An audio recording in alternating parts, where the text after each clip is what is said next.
Tengo que arrancar por algo muy básico, que es la mayoría de nosotros cuando pensamos en mosquitos, estamos pensando en esto, en un insecto chiquito que vuela, que nos molesta, que pica, que transmite enfermedades, que produce irritaciones en la piel.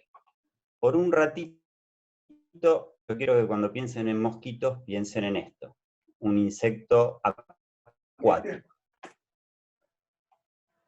Para los que no lo conocen, este es el aspecto que tiene un mosquito vivo cuando lo vemos en el agua. Un pequeño palito de unos 2 centímetros vivoreando. Entonces ya está claro para todo el mundo que las larvas de los mosquitos, el estadio inmaduro, está en el agua. ¿En el agua dónde? Hay una gran diversidad de ambientes acuáticos y en toda esa diversidad de ambientes acuáticos hay distintas especies de mosquitos. Dependiendo de las características biológicas de cada uno, es dónde vamos a encontrar a cada especie. Vamos a saltear la clase de biología para no aburrirlos y vamos a ir directamente a la especie que nos interesa, que es Aedes aegypti, el mosquito vector del dengue. Esta especie tiene una característica particular en su biología, que es que pega sus huevos individualmente en una pared rígida, en un lugar seco, unos milímetros por encima del agua, esperando que una nueva lluvia o una recarga artificial por parte de las personas en sus domicilios los tape de agua, eclosiona la larva 1 y empieza un nuevo ciclo de vida. Es por esto, básicamente por esta característica biológica, que Aedes aegypti lo vamos a encontrar exclusivamente en recipientes artificiales, tachos, floreros, cubiertas, que es el foco de esta charla, tanques de agua, un juguete que nos olvidamos abandonado en el jardín. Cualquier recipiente capaz de acumular agua es un recipiente donde puede criar este mosquito. Durante la primera mitad del siglo pasado, Aedes aegypti estaba presente hasta la provincia de Buenos Aires. Estaba en toda América y en Argentina hasta la provincia de Buenos Aires. Y hubo varias epidemias de dengue y fiebre amarilla en el continente. Es por este motivo que durante la década del 50 y la década del 60, la Organización Panamericana de la Salud inicia una campaña muy fuerte de erradicación del vector en todo el continente a base de organoclorados, de DDT. Hoy en día no se usa en ningún lado porque es súper tóxico. Para el año 65, la especie se considera erradicada en Argentina y en la mayoría del continente. Fue una campaña bastante exitosa, sin embargo, en países tropicales y particularmente en Estados Unidos no se logró erradicar. A consecuencia de cuando se discontinuaron las acciones de control, para el año 75 tenemos una reintroducción ya en Brasil, se lo detectaba en Brasil. Para el 86, fíjense, 20 años después de la erradicación, ya lo encontramos en Misiones y en Formosa, y unos años después llega a la provincia de Buenos Aires. En el 95 se lo encuentra en Capital Federal, en el 97 Uruguay, para el 2000 en Chile. Básicamente para el año 95 hay un consenso de que la distribución de la especie es la misma que previa a la campaña de erradicación. De este lado vemos la enfermedad. En el 82, 7 años después de que se detecte la reintroducción en Brasil, tenemos el primer brote de dengue. Unos años después en Bolivia y Paraguay.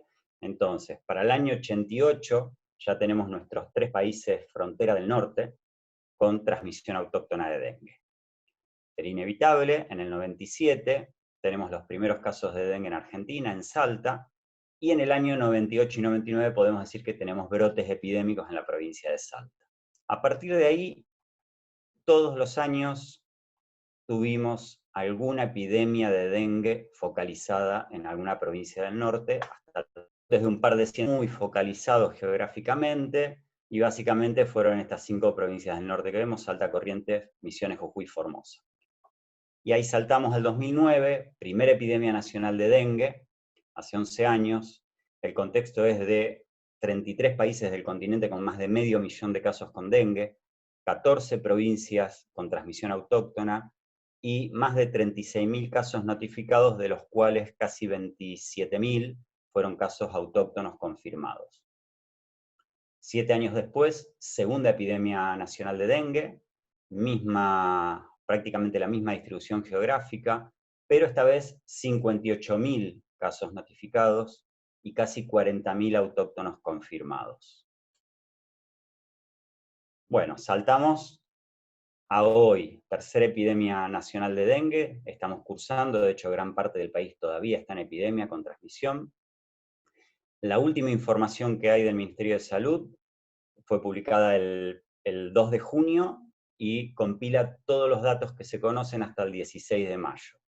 Entonces, al 16 de mayo tenemos 78.000 casos notificados, más de 40.000, más de 41.000 casos autóctonos confirmados, y para ir a algo más regional, más local, fíjense que en Cava hay 11.000 casos notificados y en provincia de Buenos Aires otros 11.000 casos notificados. Transmisión autóctona en 18 provincias, aumentó la distribución, se extendió a nivel provincial hacia el oeste, y 38 fallecidos en 9 provincias. 25 de estos están confirmados y otros 13 aún están en estudio. Comparemos un segundo las 3 epidemias para que quede claro. Casos autóctonos confirmados. Esta es la información oficial. En el 2009 casi 27.000 casos, en el 2016 casi 40.000 casos, y actualmente estamos en más de 41.000 casos, al 16 de mayo. Para que quede bien claro, normalmente las epidemias en el norte de nuestro país hay transmisión hasta fin de junio, o sea, nos queda todavía un largo trecho, falta un mes y medio de información en este gráfico para saber realmente cuál es el número final de casos de autóctonos confirmados. Si volcamos esta información de la última epidemia, estos 41.000 casos autóctonos confirmados en un mapa, vemos que prácticamente desde la línea de La Plata hacia el norte del país está todo prendido fuego, casi 500 localidades con transmisión autóctona de dengue. Y nos vamos a quedar un segundo con este puntito acá abajo, Saladillo. No sé si hay alguien acá de Saladillo. La información oficial es que hay 5 casos de dengue autóctono en Saladillo, 2 están confirmados, 3 aún están en estudio. Me imagino que en el próximo boletín vamos a saber si fueron 5, 2, 3 o 4. Y Tandil, estamos a 240 kilómetros, ¿no? Es lo mismo que las localidades de alrededor, Raucho, La Barría, Azul, Las Flores. Tenemos la transmisión autóctona de dengue en puerta, ¿sí? Estamos en la franja a punto de ingresar en esa zona. Y bueno, nos metemos en Tandil. En Tandil llegan a cuentagotas algunos casos de dengue importados desde otras localidades que el sistema de salud detecta, se las aísla, se aplica el protocolo de fumigación en la vivienda y los alrededores, pero bueno, considero que en las localidades de esta región que no tienen experiencia de dengue, que los médicos no tienen experiencia de dengue, no están alertas, probablemente sean más casos que estos poquitos casos que se detectan a cuentagotas. Respecto al mosquito, como dijo Claudio, yo me mudé hace 4 años acá, en enero del 2016, siendo especialista en esto, hice mi tesis doctoral hace 20 años en este tema, nunca dejé de trabajar en este tema, lo primero que hice fue ponerme a buscarlo en Tandil. Felizmente durante 3 años lo busqué y no lo encontré, empecé a abrir otros proyectos, y podemos decir que en Tandil no estaba, o si estaba en niveles muy, muy bajos de abundancia como para poder ser detectados.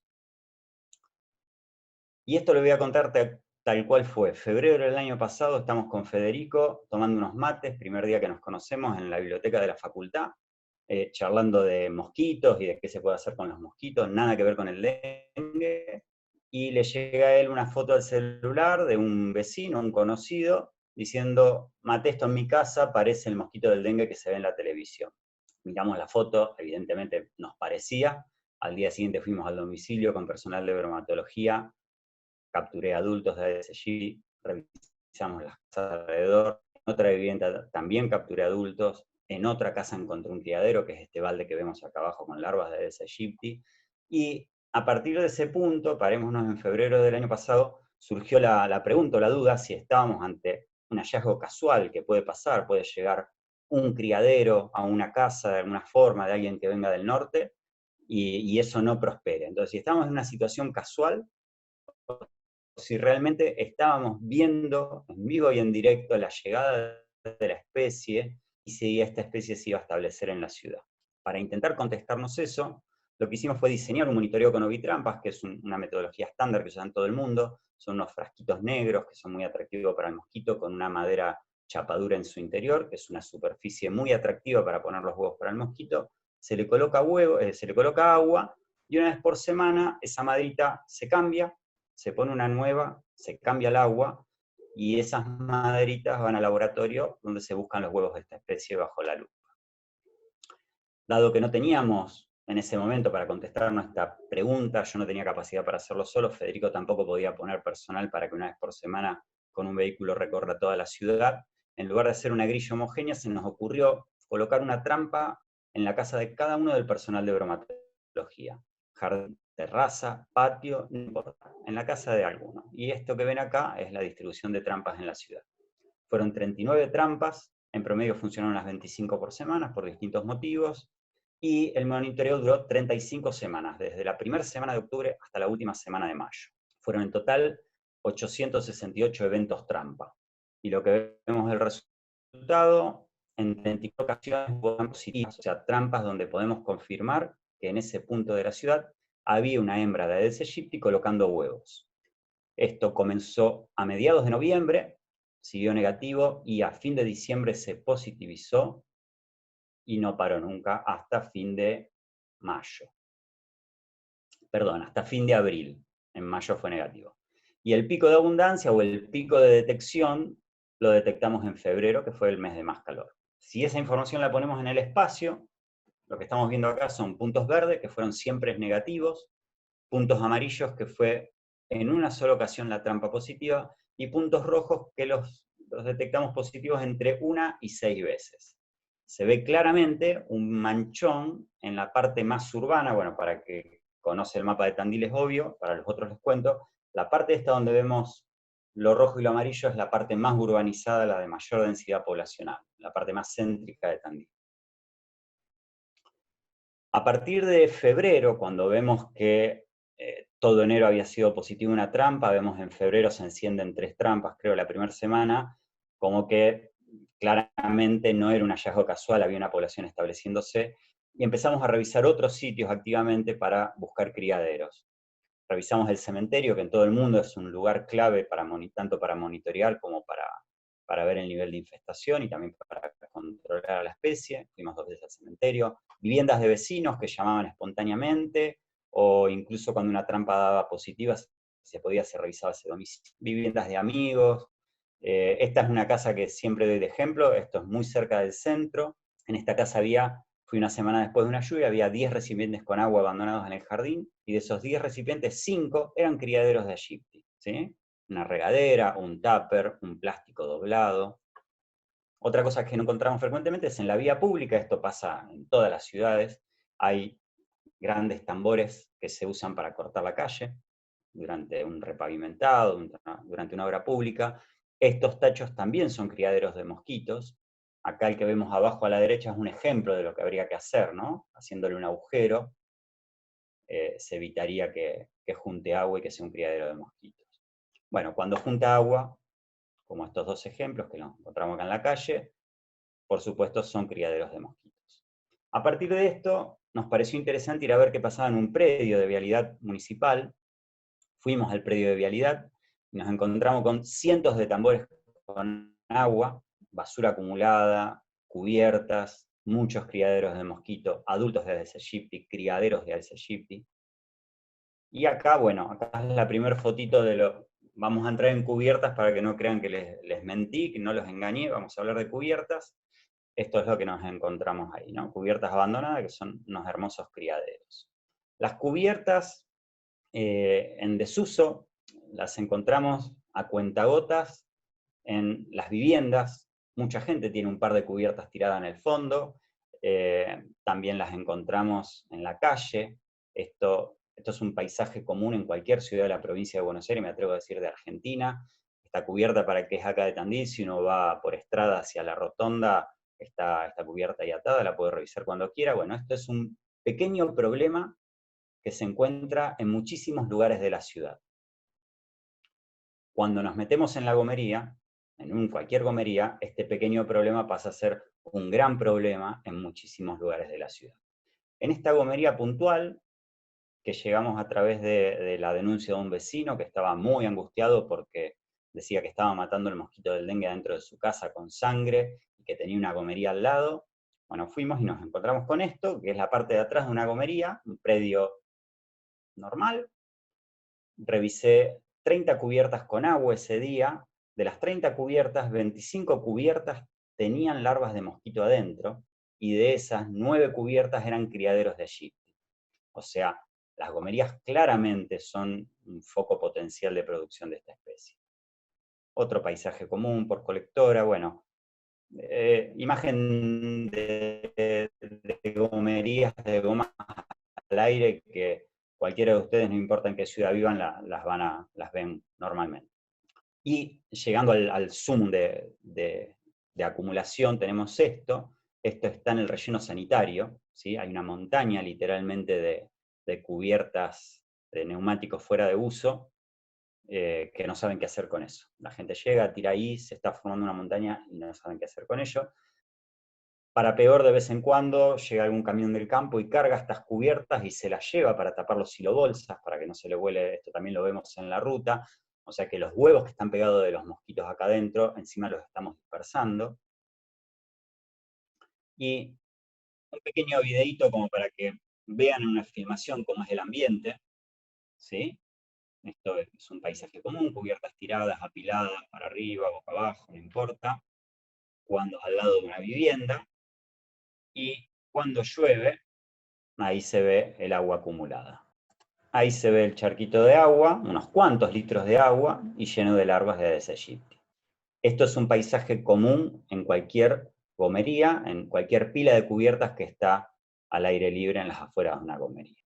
Y el último videito para terminar, esto es, cada tubito de estos que ven, es una muestra de agua con mosquitos que yo me traigo del campo cuando voy a trabajar. Este video que están viendo puntualmente es volver de 2 horas de estar trabajando en una gomería.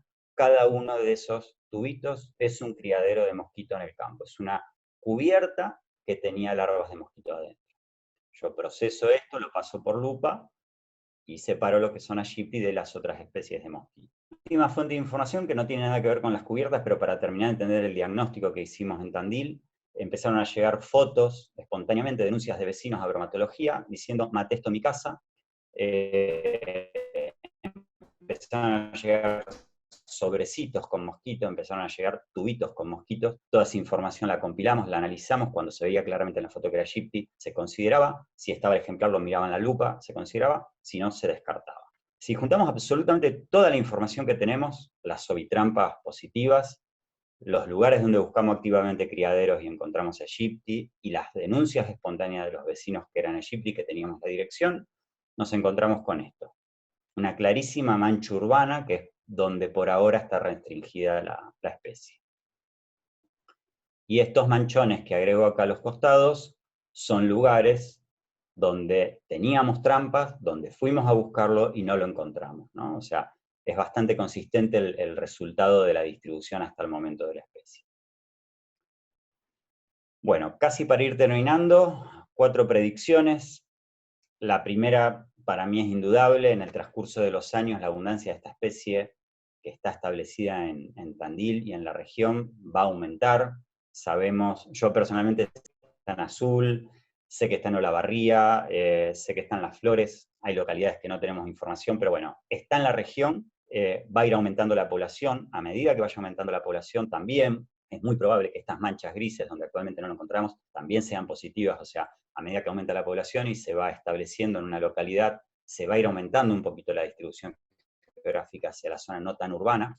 Y yendo a la parte epidemiológica, es muy probable que con una próxima epidemia nacional de dengue, o un año donde haya mucho dengue en Brasil, personas que vengan a Tandil o a alguna otra localidad donde esté el vector, que vengan en un periodo virémico, digamos, va a haber transmisión de dengue autóctona en la zona, ¿sí?